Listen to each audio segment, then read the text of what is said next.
Idan bun ki brio ki ba. It ya ka Jaitbynriew.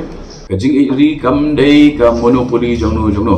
Spa ka phok ka bakidan Kynthoh banlum banlang ya ka Jingtip. Kita it kam ba ya ka Jaitbynriew.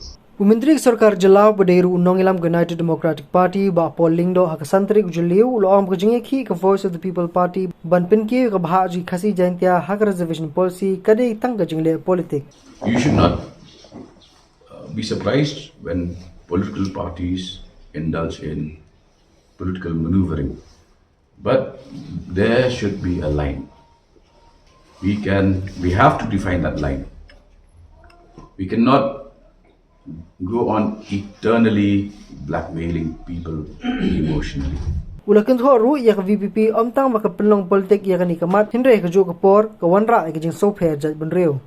It is not only politicizing, it is inciting communal hate.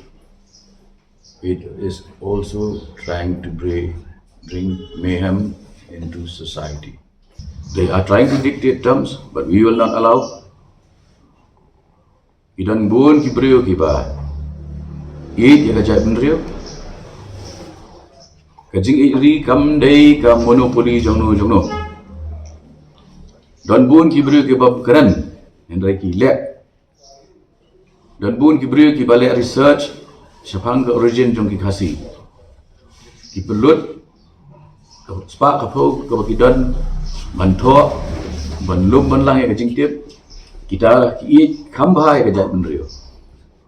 Shusho ulo angru bekimat ki basisha jong ke jala ki deg jingker ni drog. Our real issues are drug addiction, single mother families, child malnourishment, infant mortality rate, landlessness. These are the issues that concern us. But why don't they draw crowds?